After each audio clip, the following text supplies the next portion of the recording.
नमस्ते बच्चों, my self Jaiswal sir. हम पढ़ रहे हैं class 12 physics chapter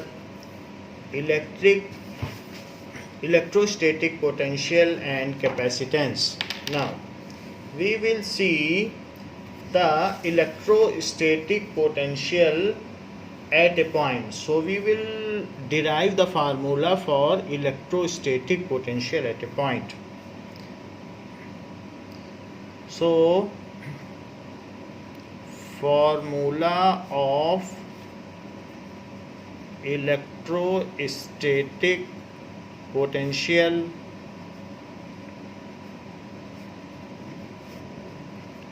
at a point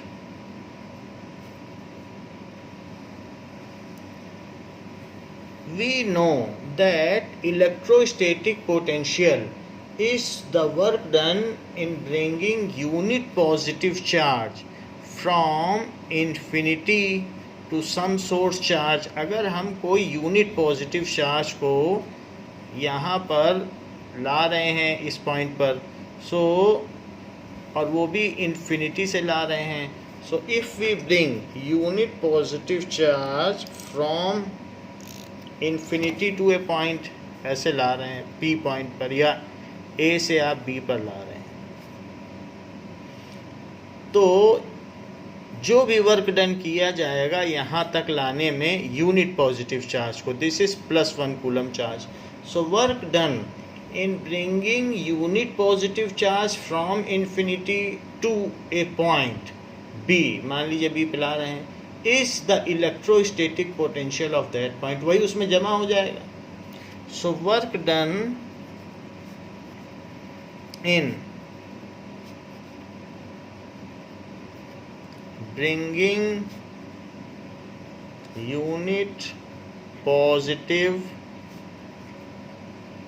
charge from infinity to a point is unit positive charge from infinity to a point in electric field की presence में ऐसा किया जाए, electric field is electrostatic potential of that point is electrostatic potential of that point, ऐसा होगा। तो पहले मैं ये करता हूँ कि जो भी वर्क डन है, अगर ए से बी लाया जा रहा है तो वही जो वर्क डन है ए से बी उसको मैं पता करता हूँ, फिर बाद में ए को इन्फिनिटी कर दूंगा और बी को वो पॉइंट मान लूँगा, तो हमारा इस पॉइंट पर जो पोटेंशियल होगा वी वो पता चल जाएगा कि इस पॉइंट पे कितनी एनर्जी जमा है। अगर हम 1 कूलम चार्ज रख दें तो उसमें कुछ ना कुछ एनर्जी रिजर्व हो जाएगी, तो वो एनर्जी हमें चाहिए, वही वर्क डन है, दैट इज़ जूल पर कूलम, यही पोटेंशियल होता है। क्योंकि जो हमारी 9th की भी ये 10th का भी फार्मूला था, दैट इज़ W/Q, तो पर कूलम में जितनी एनर्जी जमा होती है किसी पॉइंट पर उसी को पोटेंशियल कहते हैं, ये 10th का फार्मूला है। तो अब हम देख लें कि work done from bringing a charge from A to B, अगर ए से बी आप ला रहे हैं तो इट इज़, ये डिस्टेंस आप मान लें हर पॉइंट पर, तो फोर्स अलग अलग होगा क्योंकि फोर्स जो होगा वो रेडियली डिस्टेंस के हिसाब से बदलता जाता है। Let this distance is R and we have moved our unit positive charge with a very slight distance. मान लीजिए इतना आपने मूव किया, थोड़ा सा मूव किया, यहाँ से यहाँ तक आपने इसको मूव किया, इतना मूव किया।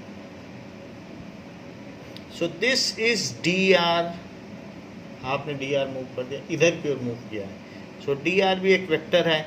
अच्छा, फील्ड बाहर की ओर होगी, फील्ड इस पॉजिटिव चार्ज से रेडियली आउटवर्ड होती है, तो जो भी वर्क डन होता है वो एक्सटर्नल फोर्स, थोड़ा सा वर्क डन हम निकालेंगे, मान लीजिए dw, वैसे तो हम ए से बी तक निकालना चाहते हैं, लेकिन ए से बी हम बाद में निकालेंगे, सबसे पहले निकालेंगे वो थोड़ा सा work done in shifting charge by A D R distance.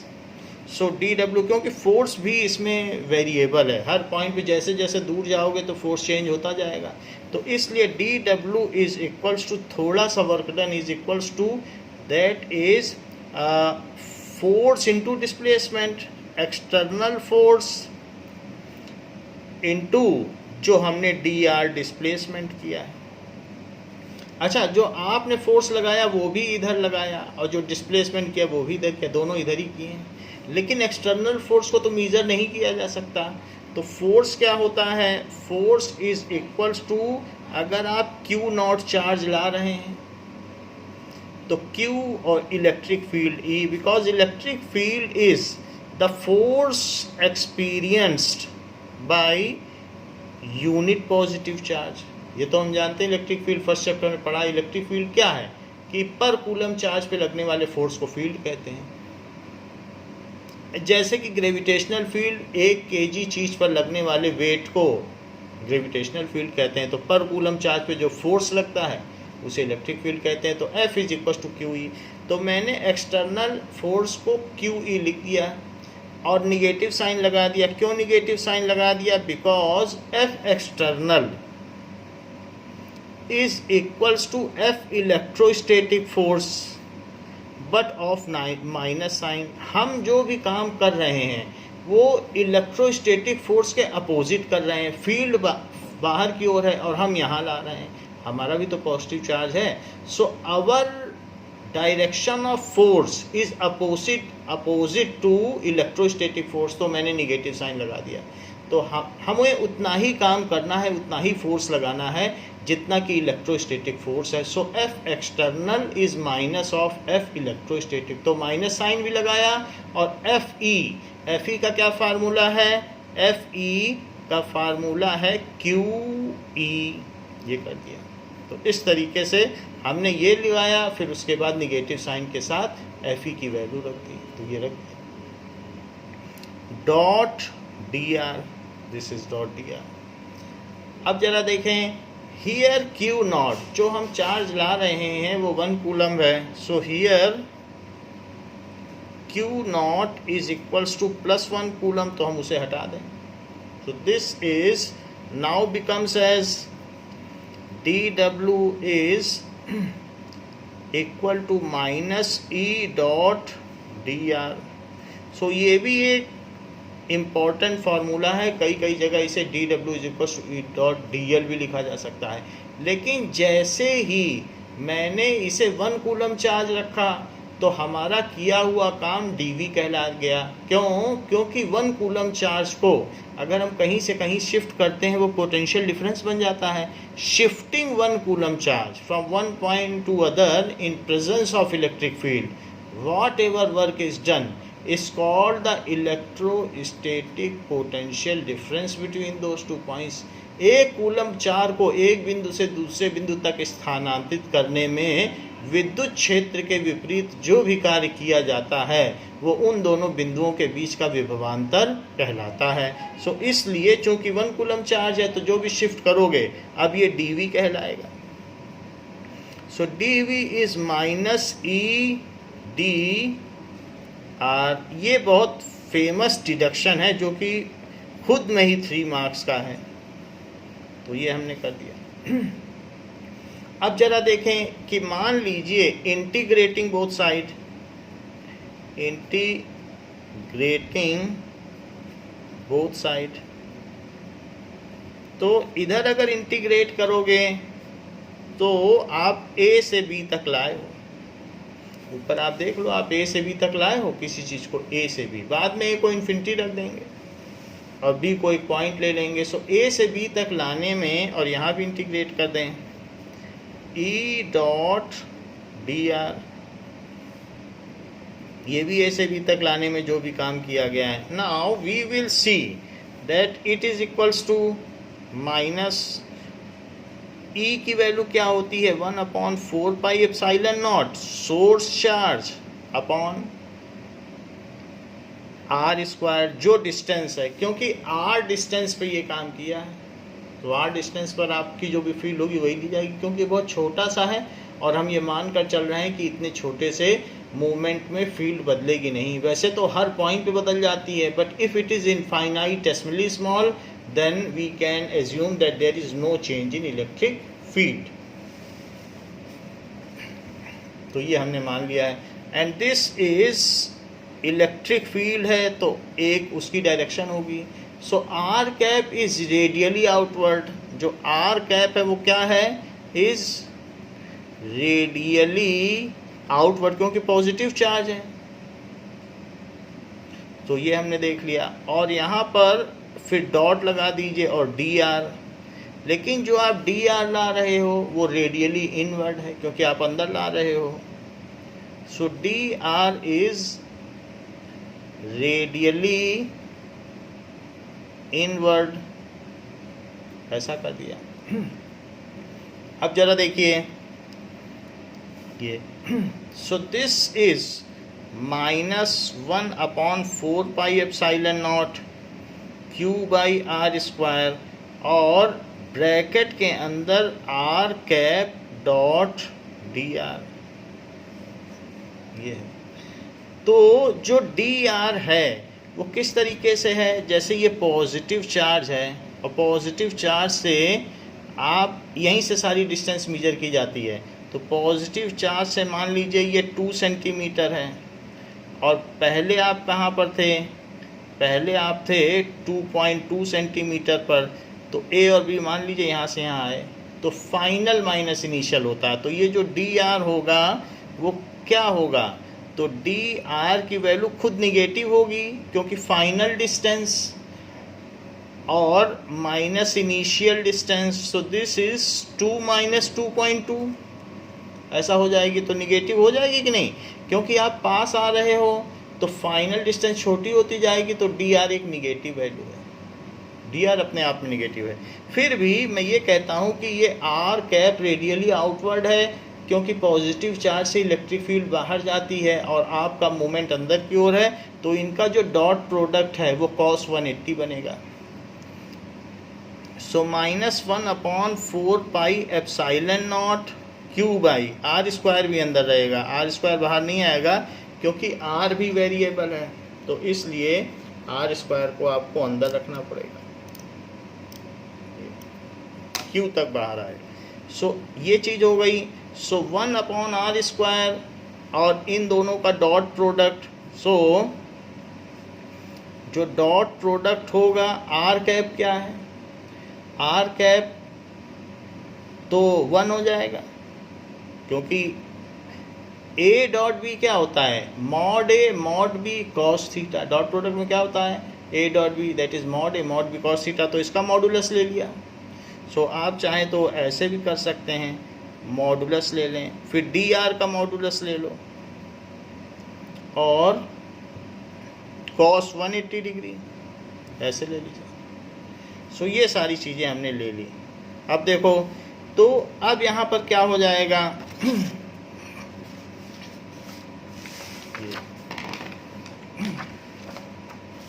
Now यहाँ पर ये वैल्यू हो जाएगी v dv था, और this is from a to b, ऐसा। This is -1/4 pi epsilon not Q 1/r square, इसकी वैल्यू 1। अच्छा, अगर ये मुझे बताओ कि मॉड -2 है, तो मॉड हटाने पे उसे कैसे पॉजिटिव बनाया जाए, एक और माइनस लगा दो तभी तो पॉजिटिव बनेगा। तो ये चीज़ निगेटिव है, अब मैं इसे कैसे पॉजिटिव बनाऊं, एक और माइनस लगा दो। सो दिस इज -dr, क्यों, बिकॉज dr इज निगेटिव। तो यहाँ लिख देंगे as dr is negative, so taking one more negative sign, taking one more negative sign, it can be made positive। तो ये मॉडुलस की ये प्रॉपर्टी है कि निगेटिव में एक और निगेटिव देता है, बी पॉजिटिव। तो हमने एक निगेटिव लगा दिया। और cos 180 क्या होगा? -1। अब ज़रा देखिए कि हमने सारी वैल्यू रख दी। अब यहाँ पर एक निगेटिव, दो निगेटिव और तीन निगेटिव, तो तीन निगेटिव से सिर्फ एक निगेटिव बनेगा। 1/4πε0 Q और 1/r² और dr बच गया। तीन निगेटिव तो एक बचा।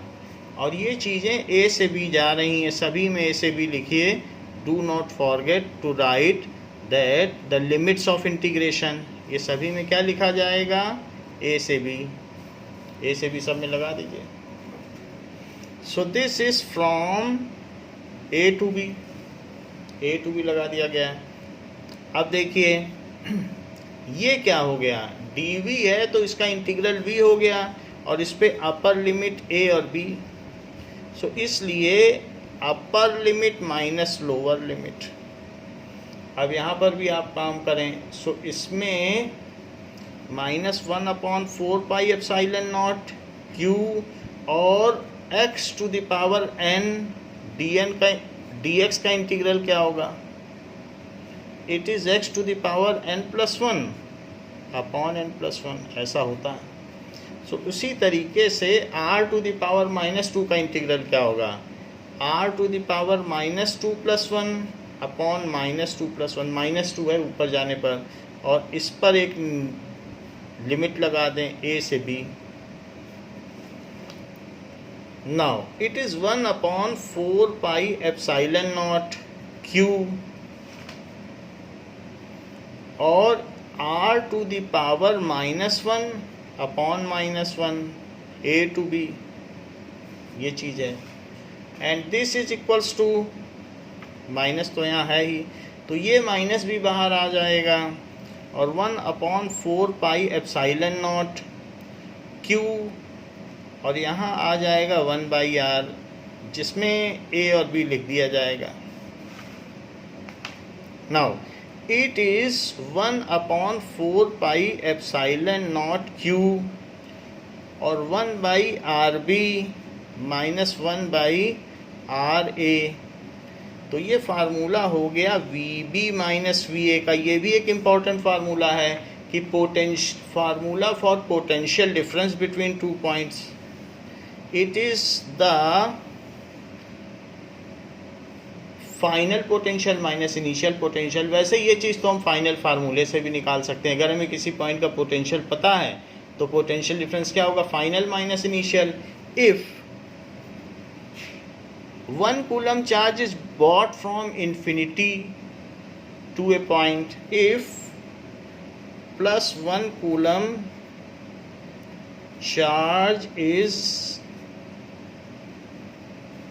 brought from infinity to a point, अगर ऐसा किया जाए तो क्या होगा?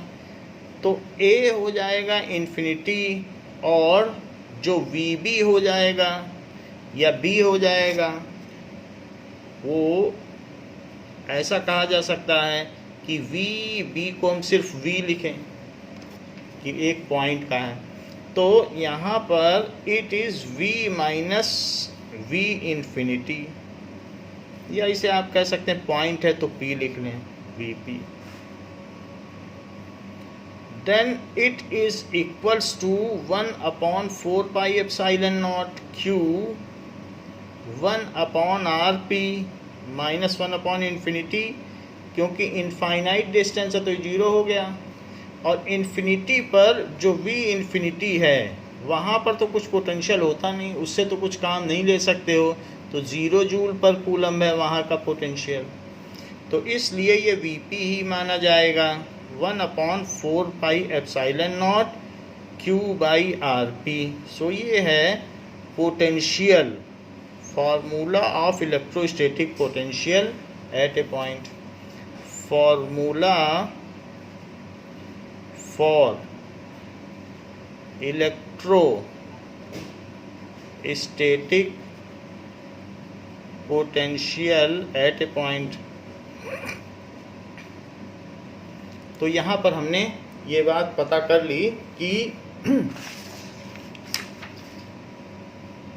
कि सेम ये जो है पोटेंशियल है किसी पॉइंट का। तो अगर आपको दो पॉइंट के बीच का पोटेंशियल चाहिए तो फाइनल पोटेंशियल माइनस इनिशियल, इसी से तो आया है पोटेंशियल डिफरेंस, कि potential difference means final potential minus initial potential. So this minus this, final minus initial कर दो, फिर ब्रैकेट में ले लो, तो इसी से आया। यही याद रखोगे तो काम बन जाएगा, Q by R. So V is equals to क्या हो जाएगा, V is equals to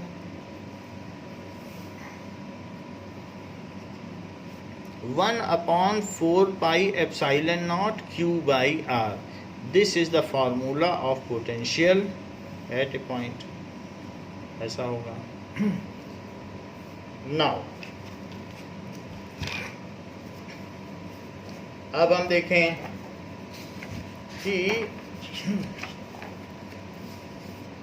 as we have seen the formula of electrostatic potential at a point, so let us compare the graph for V and E. तो V और E के बीच के graph को हम देखें। So comparison of graph for V and E। Now तो जो distance है उसको इधर ले लें, रेडियल डिस्टेंस, और E और V को इधर ले लें। Now we know E is proportional to 1/r square and V is proportional to 1/r, अभी अभी ऊपर देखा है। तो जब वैल्यू यहाँ पर 1 है तो 1 से, अगर जैसे ये 1 है तो 1 से छोटी होगी तो मान लीजिए 0.5 रखते हैं, तो ऐसे केस में 0.5 रख दें या 0.2, तो कौन बड़ा होगा, मान लो 0.2 ही रख दो। तो E हम रख रहे हैं R की वैल्यू और E और V देख रहे हैं। सो जैसे अगर आप R को 0.2 रख दो तो 0.2 रखने पे 1/0.2 क्या होगा, 1/0.2, या आप ऐसा रख दें कि हाफ रख दें इसकी वैल्यू। हाफ कितना होता है, 0.5, तो हाफ रखोगे यहाँ तो ऊपर जाके हाफ जो है 4 बन जाएगा, तो E की वैल्यू 4 हो जाएगी, और यहाँ हाफ रखोगे तो सिर्फ 2 ही बनेगा। इसका मतलब है कि हाफ पर कौन बड़ा है, E। सो E यहाँ पर ऊपर होगा और V नीचे होगा हमेशा। तो देखो ये चीज़ E हो गई और V हमेशा इससे नीचे नीचे चलेगा। सो V इससे नीचे चलेगा ये, और 1 पे क्या होगा, 1 पे इसको थोड़ा सा और कर्व्ड बना दें, ये लीनियर नहीं होगा, दिस इज कर्व्ड। सो ये ऐसे होगा।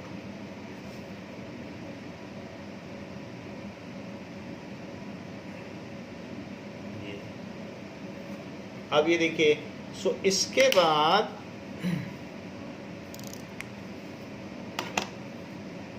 वन तक ये ऐसे आएगा।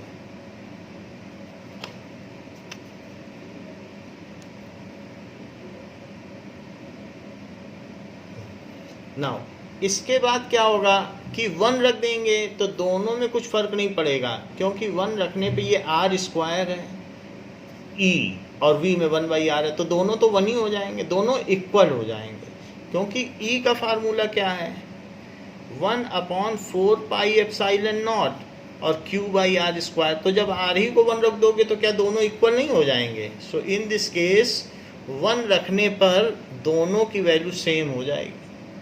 सो सेम हो जाएगी तो 1 रखने पर, वैसे तो और भी फार्मूला ये सब लगेगा तो कहीं ना कहीं इसकी कुछ ना कुछ वैल्यू होगी, तो इन सब की तो भी वैल्यू ली जाएगी, बट ये दोनों सेम होंगे तो इक्वल हो जाएंगे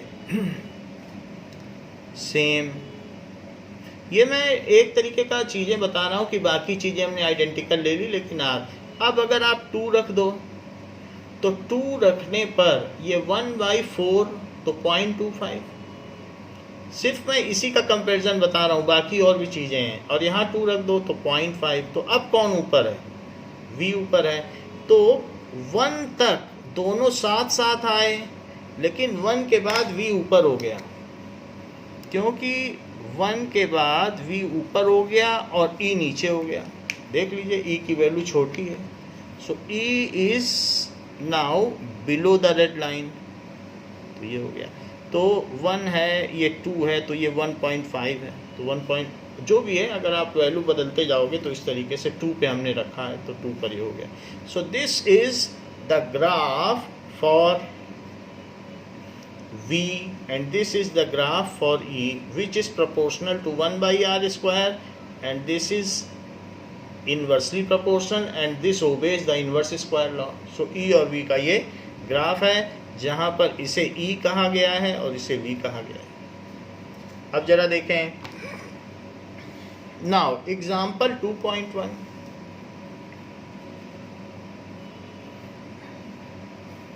एग्जाम्पल 2.1 में कहा गया है calculate the potential at a point, calculate the potential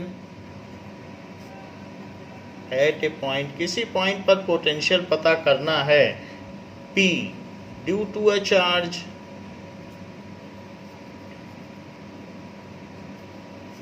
4 into 10 to the power minus 7 coulomb located 9 centimeter away. So 9 centimetre away है, तो हमें इस पे पोटेंशियल चाहिए। सो क्या फार्मूला होगा, V is equals to 1/4 pi epsilon not Q by R। So एक charge है, उससे 9 सेंटीमीटर डिस्टेंस पर वो चार्ज Q है। सो एक चार्ज Q दिया है जो कि 4 into 10 to the power minus 7 coulomb का है, और इससे 9 सेंटीमीटर अवे पर यहाँ V निकालना है। सो इसमें वैल्यू डाल दें 9 into 10 to the power 9, charge की वैल्यू डाल दें 10 to the power minus 7, और जो डिस्टेंस है 9 सेंटीमीटर को उसे मीटर में बदल के डाल दें 9 सेंटीमीटर।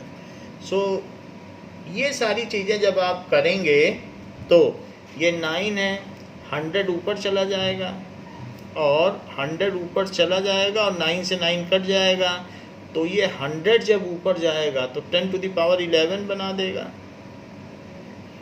और -7, तो इस तरीके से 4 into 10 to the power 4 आ जाएगा। तो ये पोटेंशियल हो गया। इसी का सेकंड पार्ट कहा गया है hence obtain the work done in bringing a charge, hence ये जो पोटेंशियल है, ये 1 कूलम चार्ज को इन्फिनिटी से यहाँ तक लाने में उसमें इतने, वोल्ट का मतलब होता है जूल पर कूलम, इतने जूल एनर्जी बहुत ज़्यादा बात है, 40,000 जूल एनर्जी वहाँ जमा हो जाएगी एक कूलम चार्ज को लाने से। सो हेंस अब इसलिए obtain work done in bringing a charge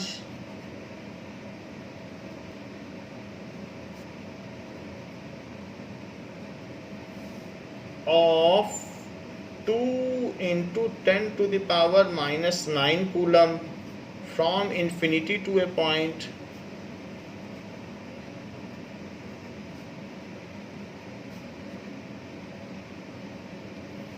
P. Does the answer depend on the path along which the charge is brought? Does the answer depend on the path along which charge is brought?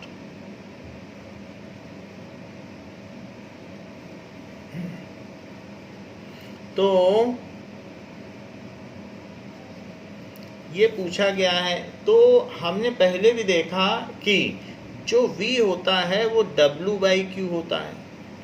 W/Q का क्या मतलब है कि अगर आप किसी charge के पास Q charge के पास आप यहाँ पर कुछ ला रहे हैं 4 कूलम और आपको यहाँ 40 जूल काम करना पड़ रहा है, तो आपसे पूछा जाएगा इन्फिनिटी से ला रहे हैं, तो आपसे पूछा जाएगा इसका पोटेंशियल बताओ, तो आप कहना 4 को लाने में 40 का काम, तो 1 को लाने में कितना का काम, तो 10 जूल पर कूलम, तो इसका पोटेंशियल क्या हो जाएगा 10 जूल पर कूलम। लेकिन ये कैसे आया, 1 को लाने में जो काम है वही पोटेंशियल है। So V is always W/Q। सो हमें हमेशा 1 कूलम चार्ज को लाने में जो काम है वही याद रखना है। So V is W/Q। तो W is what is the work done, W is equals to VQ। तो Q को स्मॉल सिंबल से ले लें, सो दिस इज VQ। तो अभी हमने ऊपर V तो निकाल लिया, ये 1 कूलम चार्ज को लाने में किया गया काम है, और अब हम Q रख लें कि मान लीजिए इतना आप लाते हैं तो कितना काम है। सो 2 × 10⁻⁻9 कूलम, तो कूलम से कूलम कट गया, and 4 × 2 = 8 ×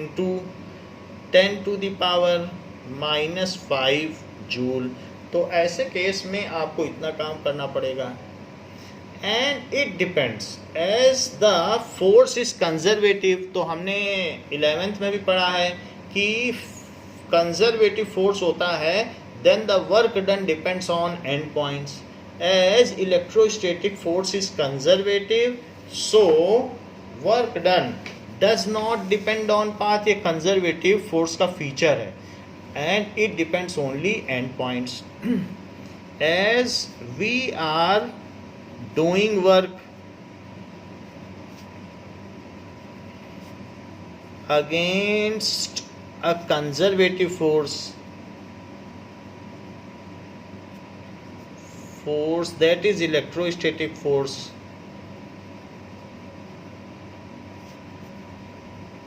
so work done does not depend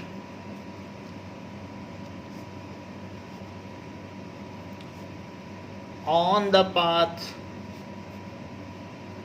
but end points,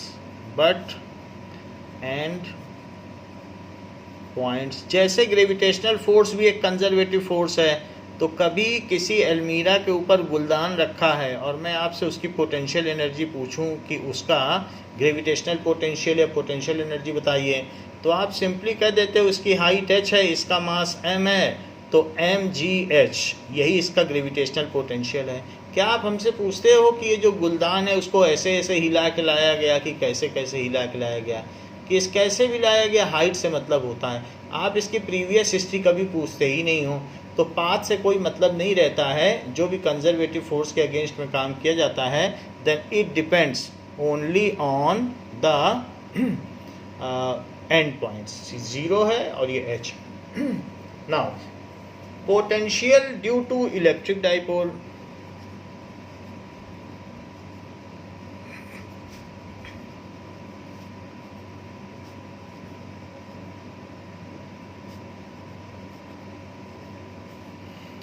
अब हम देखेंगे, हमने किसी सिंगल चार्ज की वजह से पोटेंशियल देख लिया।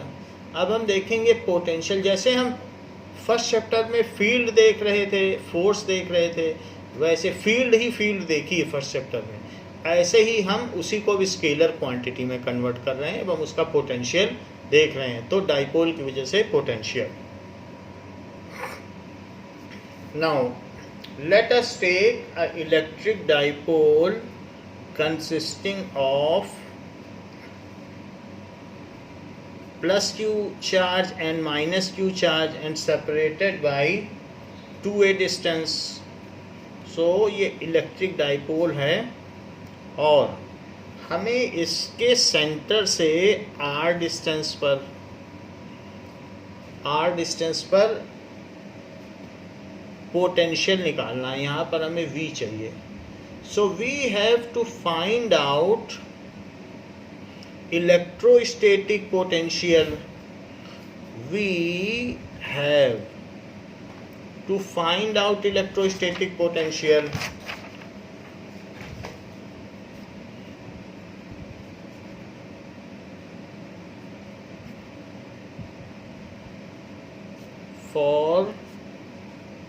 electrostatic potential at a distance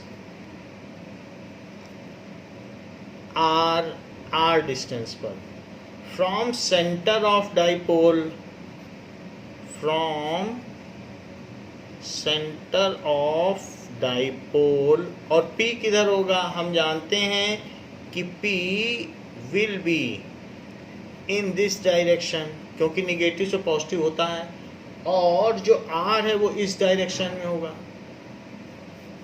क्योंकि सेंटर से रेडियली आउटवर्ड, तो R इस डायरेक्शन में होगा, ऐसे मान लें। तो P और R के बीच एंगल कितना है? Theta. So at a distance R making an angle theta with dipole moment, making an angle theta with dipole moment.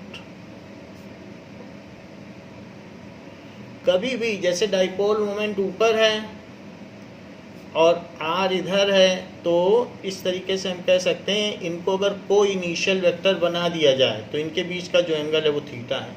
तो एंगल दो वेक्टर के बीच में ऐसे ही लिया जाता है उनको कोई इनिशियल बना के। तो यहाँ पर जो R वेक्टर है तो आप इसे ऐसे ले सकते हैं कि ये R वेक्टर है, तो P और R के बीच थीटा एंगल है।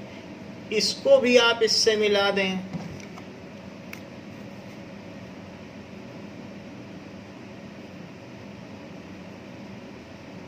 और इससे इसकी कुछ डिस्टेंस होगी, और इसको भी आप इससे मिला दें,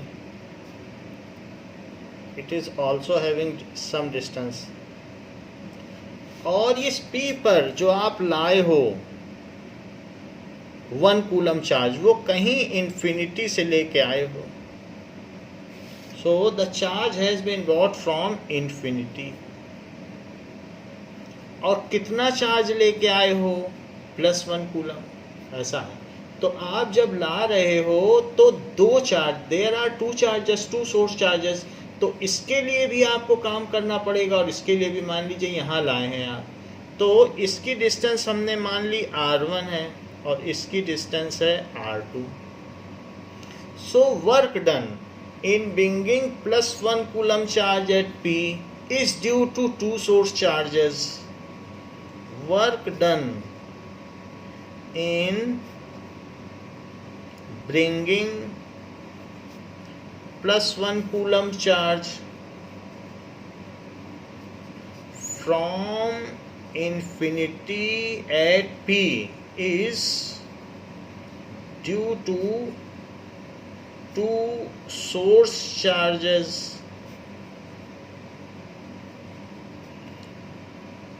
जो कि +q कूलम है एंड -q कूलम है, इनकी वजह से करना पड़ेगा। तो टोटल वर्क डन जो भी होगा, चूँकि 1 कूलम चार्ज ला रहे हैं, सो V at P will be the V due to +q charge and V due to -q charge।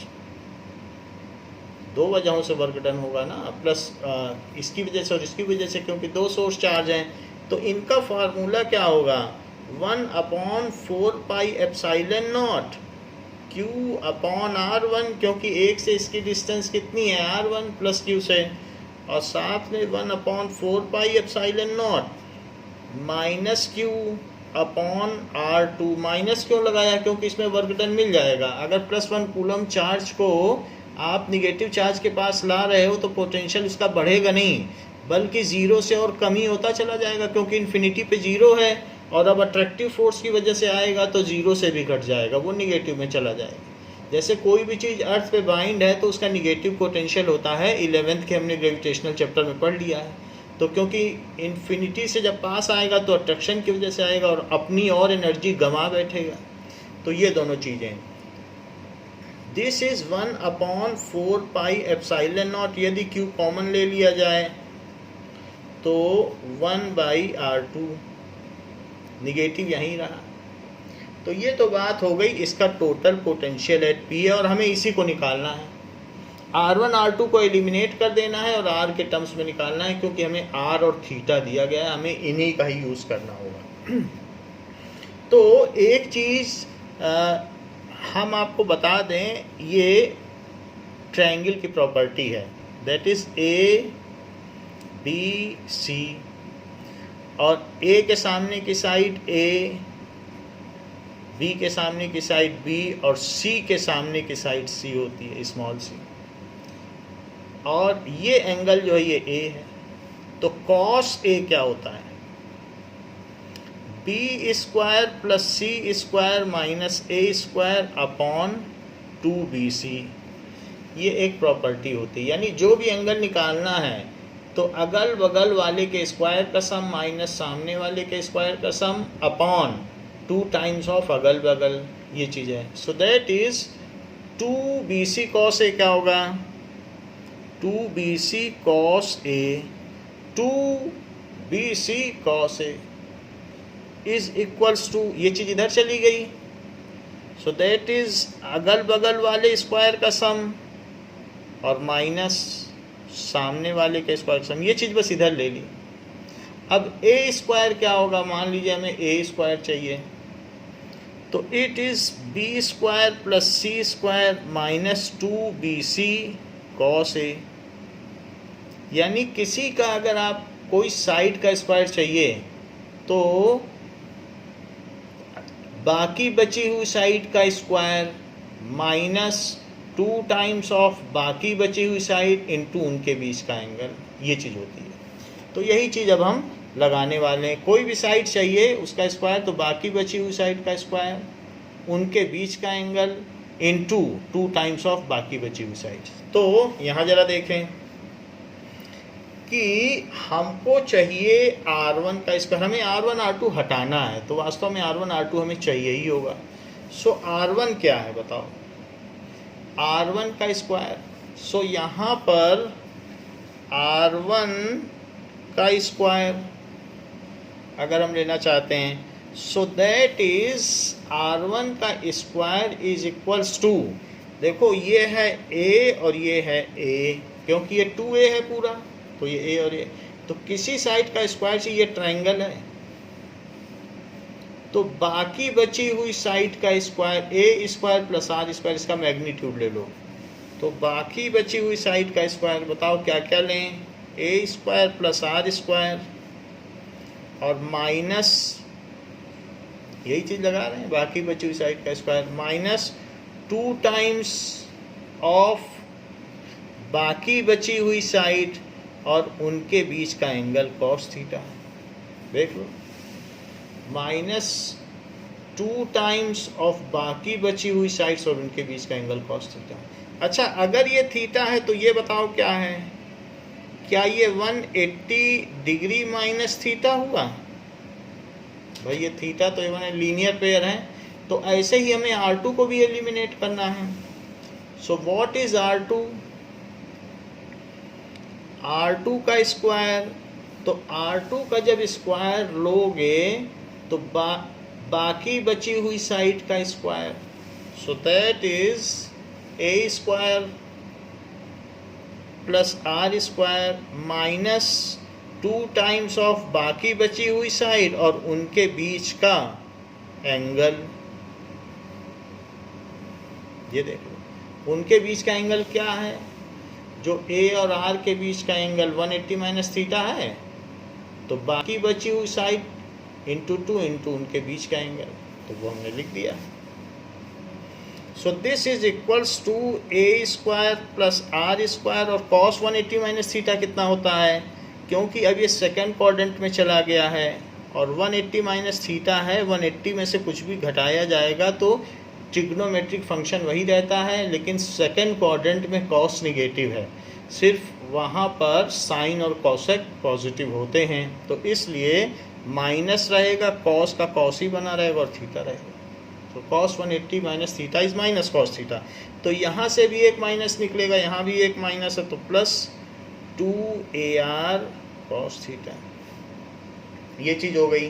तो अब हम यहाँ पर देख रहे हैं कि ये दो हमारे फार्मूले बन गए, एक R1 स्क्वायर बन गया और दूसरा बन गया R2 स्क्वायर।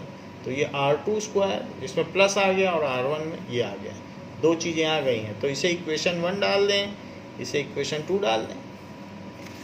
आप देखिए कि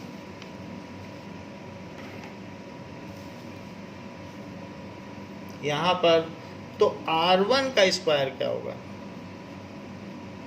अगर मैं पहली इक्वेशन में से R1 यानी R कॉमन ले लूं तो अंदर क्या बचेगा? That is A square by R square plus R square by R square minus 2 AR by R square cos theta. देखो R स्क्वायर कॉमन लोगे तो R स्क्वायर का मल्टीप्लाई कर दो, R स्क्वायर से डिवाइड कर दो। सो R1 स्क्वायर क्या हुआ बताइए? R स्क्वायर A बहुत छोटा है और R बहुत बड़ा है, क्योंकि आपको मालूम है जो HCl के बीच का डाइपोल मोमेंट है वो पिकोमीटर में होता है, और किसी HCl डाइपोल से हमें कोई डिस्टेंस है उस पर अगर इफेक्ट निकालना है तो 2 सेंटीमीटर। तो कितना दूर है, कहाँ पिकोमीटर और कहाँ सेंटीमीटर। तो हमेशा मॉलिकुलर लेवल पे ये सब काम होते हैं।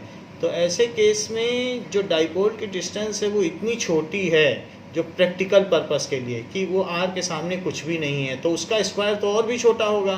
सो इसलिए A square by R square is nearly equal to 0। वो नेगलेक्ट किया जा सकता है क्योंकि R बहुत बड़ा है, ये छोटा है, फिर स्क्वायर भी कर दिया गया है। सो इसलिए इसे नेगलेक्ट कर दिया गया है। So 0 + 1 minus 2 A by R cos theta, ये चीज़ हो गई। So it is R1 square is nearly equal to, तो हमने यहाँ नियरली लगा दिया, nearly equal to R square 1 minus 2A by R cos theta. और ऐसे ही R2 स्क्वायर, देखो सब चीज़ें सेम हैं, सिर्फ उसमें प्लस का साइन है, कुछ फ़र्क थोड़ी ना है। आप चाहे तो ये 2 स्टेप लिख लें और नहीं तो सिमिलरली लिख दें। और 1 + 2A by R cos theta, तो हमने ये दोनों लिख लिए। अब जरा देखो कि यहाँ तो ये बात हमने कर दी कि R1 स्क्वायर और R2 स्क्वायर इन दोनों की वैल्यू आ गई। नाउ इन्वर्टिंग, तो ये जो हमारे ये जो थर्ड और फोर्थ हैं, अब इन्हें इन्वर्ट करो। इन्वर्ट कैसे करें? So 1 by R1 square is equals to 1 by R square. सब चीज़ नीचे आ जाएगी, सिर्फ 1 ऊपर बचेगा और नीचे पे बचेगा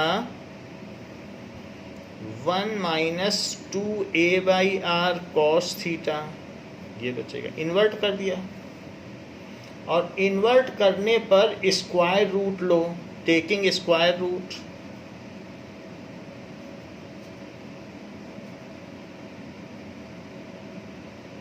तो अब ये 1 बाई R1 हो जाएगा और ये 1 बाई R हो जाएगा, और इसका स्क्वायर रूट कैसे लें? स्क्वायर रूट भी लो और ऊपर भी ले जाओ, तो 1/2 लग जाएगा स्क्वायर रूट लेने पर, यानी रूट लग जाएगा, और ऊपर भी जाएगा तो 1 minus 2A by R cos theta और माइनस 1/2। स्क्वायर रूट तो पहले ही लग गया था, अब ऊपर भी चला गया, ये हो गया।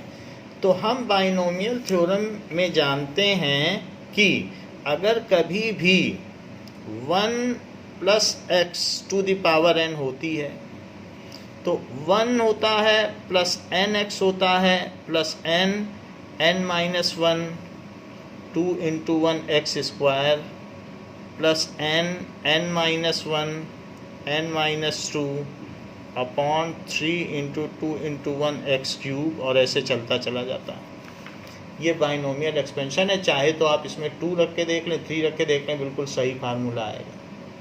तो 2 रखने से भी सही आ जाएगा, तो आप इसमें 2 रख के देख सकते हैं। सिर्फ यही 3 टर्म आएगी, 1 + 2x और प्लस x स्क्वायर, बिल्कुल वही चीज़ आ जाएगी। तो बाकी चीज़ें कट जाएंगी क्योंकि 2 माइनस 2 0 है और कुछ बचेगा ही नहीं। 3 भी रख सकते हो, जो भी रखना चाहो रख लो। तो ये फार्मूला है। अच्छा, तो अगर मैं इसमें रखना चाहूँ तो ए आर से छोटा है, तो स्क्वायर टर्म्स जब इसकी आएंगी तो उसमें ए स्क्वायर बाई आर स्क्वायर हो जाएगा, वो और भी छोटा हो जाएगा। तो इसलिए यहाँ से आगे की सारी टर्म्स नेगलेक्ट कर देते हैं, सिर्फ मैं इतने को लूँगा। हमने पहले भी बताया जब स्क्वायर करोगे तो इस यही तो एक्स है, तो इसका स्क्वायर होगा। अब वो जो साइन है वो आपका साइन जो भी है, माइनस है तो माइनस रहेगा, प्लस है तो प्लस रहेगा, उससे कोई फ़र्क नहीं है। बाकी वो चीज़, वो साइन हम एक्स के साथ ले लेंगे, यानी ये जो निगेटिव साइन है आप बीच में प्लस मानो और ये साइन एक्स के साथ ही रखो, ये चीज़ है। और बाकी एन की वैल्यू डालते जाओ और ये सब नेगलेक्ट कर दो, क्योंकि हायर टर्म्स हैं, इसमें a square by are square आएगा, a cube by r cube आएगा, तो वो हम छोड़ दे रहे हैं। 1 by r one is equals to 1 by r, और इसे क्या मान लो, 1 plus minus 2a by r cos theta, और फिर सबसे बाहर में जो भी आपका फार्मूला है वो लगा दो। तो हमारा फार्मूला 1 प्लस का ही बन गया, -1/2। अब बना वही चीज़ की नहीं, बीच में प्लस लगा दिया, और अब 1 प्लस एन एक्स लिख दो। So this is 1 by r one is 1 by r, 1 plus n, n कितना है -12, एक्स कितना है ये -2a by r cos theta ये, और प्लस हायर टर्म्स हम लिख दें ना, बट वो नेग्लेक्टेड है, हायर टर्म्स। और ये द्विपद प्रमेय के द्वारा हुआ है, that is binomial theorem. Binomial theorem से हुआ है कि इस तरीके से हम किसी चीज़ को भी एक्सपेंड कर सकते हैं। ऐसा 11th के फर्स्ट चैप्टर में फिजिक्स में किया गया है, तो ये चीज़ कर दी। So 1 by r one is equal to 1 by r, और 1 माइनस माइनस प्लस हुआ और 2 से 2 कटा और माइनस माइनस प्लस हो गया, और a by r cos theta, ये चीज़ हो गई। अच्छा, ऐसे ही जो दूसरा वाला है 1 बाई आर टू, तो उसमें भी यही है, सिर्फ फ़र्क निगेटिव साइन का है, वो निगेटिव साइन, अब उसमें बीच में प्लस है तो प्लस ही रहेगा, तो सिर्फ साइन का डिफरेंस है, तो इसलिए वो 1 minus a by r cos theta हो गया। ये आपके 5th और 6th इक्वेशन हो गए। 1 by r one and 1 by r two तो हमारे उस पॉइंट में भी थे जिनकी हमें वैल्यू निकालनी थी, तो क्यों ना हम 1 बाई आर वन और 1 बाई आर टू की अब इसमें वैल्यू डाल दें। So let us put the value of 1 by r one and 1 by r two in Vp. So placing this value in potential at point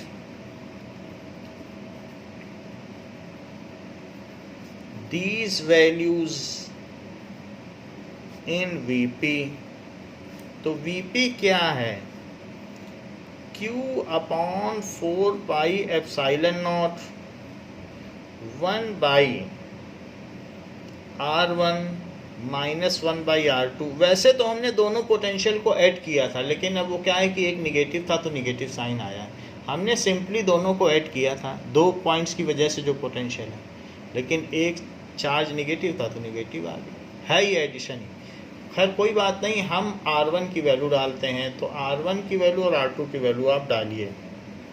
so Q upon 4 pi epsilon naught, और 1 by R1 की क्या value है जरा यहाँ देखो, 1 plus a by r cos theta, ये R1 की value है, और minus 1 minus a by r cos theta,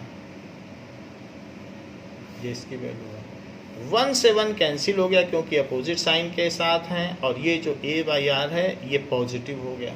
so this is Q upon 4 pi epsilon naught 2a cos theta by r, ये चीज़ हो गई Vp। तो 2aq क्या हो गया, P हो गया।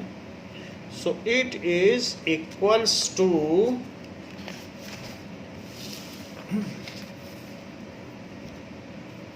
देखिए, so VP is equals to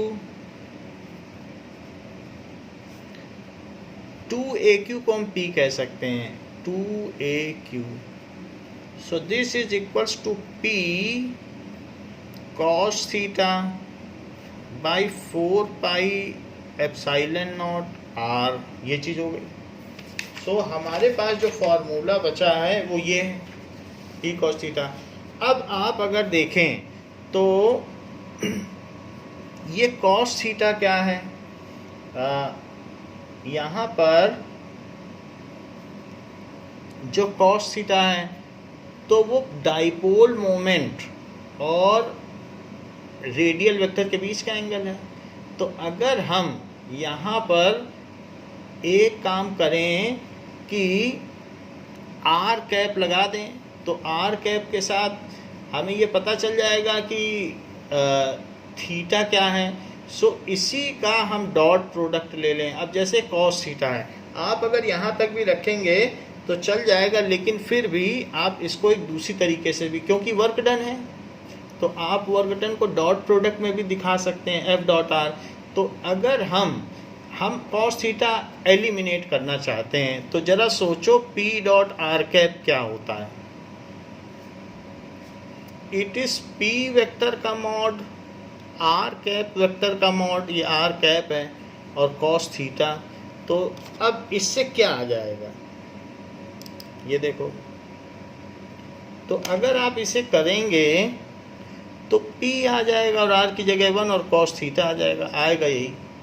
तो अगर हम देखें तो P इंटू 1 cos थीटा या P cos थीटा की जगह P डॉट R भी रख सकते हैं, क्योंकि उन्हीं के बीच का एंगल है थीटा। सो VP को आप जो है P डॉट R कैप भी लिख सकते हैं और उसमें कोई हर्ज नहीं है, क्योंकि ये इससे यही आ रहा है, ये फार्मूला है डॉट प्रोडक्ट का। और upon 4 pi epsilon naught R, ऐसा भी किया जा सकता है, वरना ये ज़्यादा प्रचलित फार्मूला है, आप इसी से काम चला लें। और ये भी है, ये बुक में दिया इसलिए हमें बताना पड़ा। अब ज़रा देखिए कि when the potential is maximum, अगर मान लीजिए कि एट एक्सियल पॉइंट होता है, तो एट एक्सियल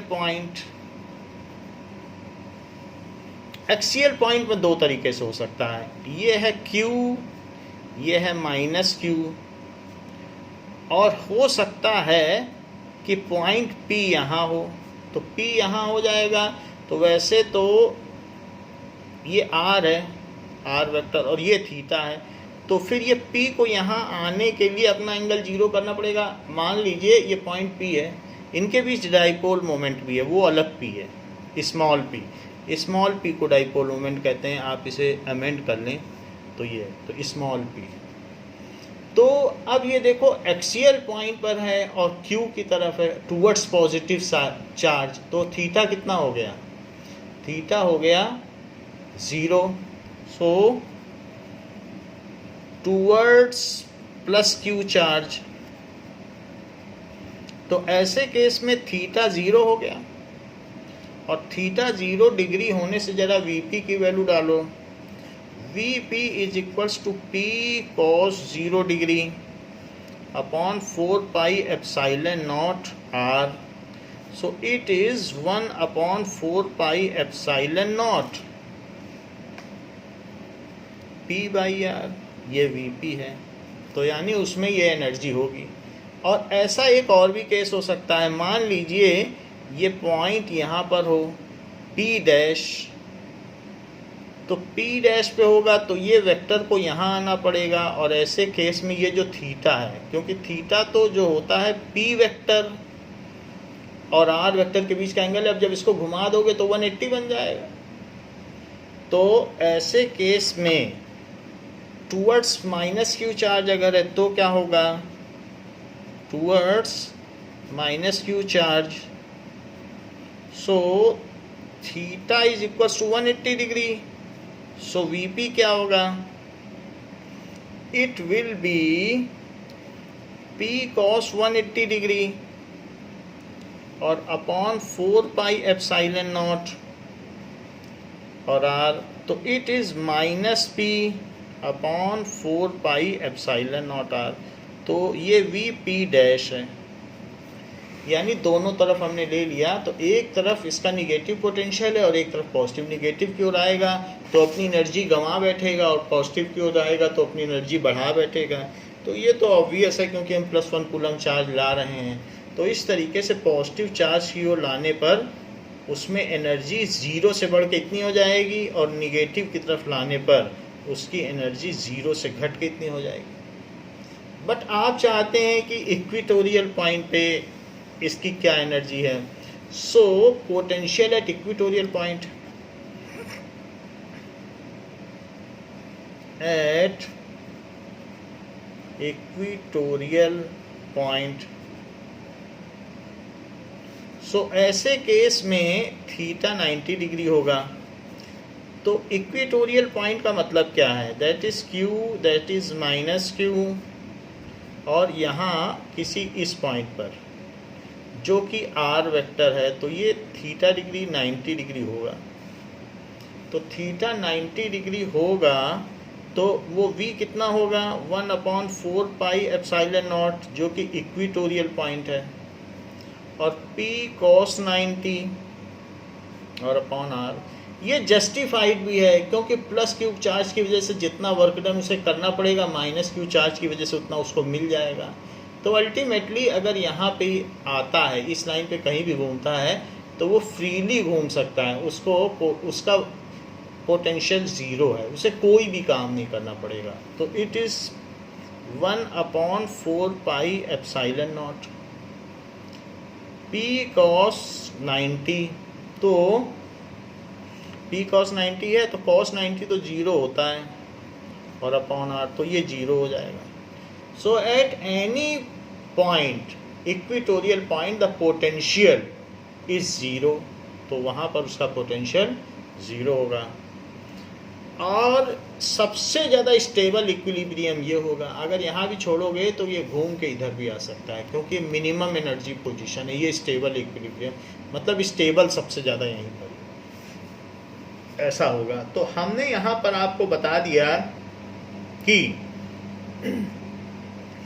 जो डाइपोल है उसमें क्या बात कही गई है। एक चीज़ और आपको बतानी है कि हम लोगों ने जो यहाँ वैल्यू रखी है, देखिए, सो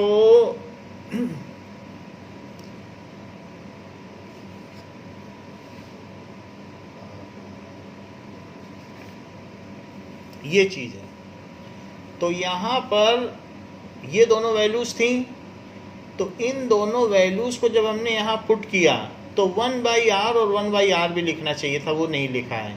तो 1/r तो दोनों में है ना, तो ये जब हम लिखेंगे 1/r1 और 1/r2 तो दोनों में 1/r तो आएगा। तो हमने वो चीज़ नहीं लिखी, आप उसे करेक्ट कर लें, तो बाहर में वो r ले लें, क्योंकि दोनों में 1/r कॉमन है। तो बाकी चीज़ें अंदर लिख लें, 1/r कॉमन ले लें, और कटने के बाद जो ये r है और अंदर भी एक r आएगा, तो ये r² हो जाएगा। तो ये एक मिस्टेक हुई है। सो इस लैप्स को आप ठीक कर लें, क्योंकि 1/r दोनों में, तो r² इसमें कर लें, और इसके बाद यहाँ पर भी r² हो जाएगा। इस तरीके से यहाँ भी r² हो जाएगा, यहाँ भी r² हो जाएगा, यहाँ भी r² हो जाएगा, यहाँ भी r² हो जाएगा। तो इस सभी जगह पे r² हो जाएगा। तो ये कहा जा सकता है कि पोटेंशियल किसी एक पॉइंट की वजह से, so potential due to a point, potential due to a point charge is proportional to 1/r, and potential due to dipole is proportional to 1/r²। तो 1/r² के प्रोपोर्शनल है कि नहीं, सब जगह 1/r। इसी तरीके से जो इलेक्ट्रिक फील्ड है, electric field due to point charge is proportional to 1/r²। और electric field due to dipole is proportional to 1/r³ ध्यान हो तो कि p/r³ और 2p/r³, 2p/r³ एक्सियल होती है और p/r³ इक्वेटोरियल होती है। तो हमेशा चाहे इलेक्ट्रिक फील्ड हो या पोटेंशियल हो, अगर डाइपोल की वजह से है तो उसकी एक पावर बढ़ जाती है रेसिप्रोकल में। ये बात ध्यान देने योग्य है और बुक में भी इस बात को बताया गया है। It also depends on theta. Now our next topic is potential due to system of charges. मान लीजिए बहुत सारे चार्जेस हैं तो उनकी वजह से पोटेंशियल क्या होगा।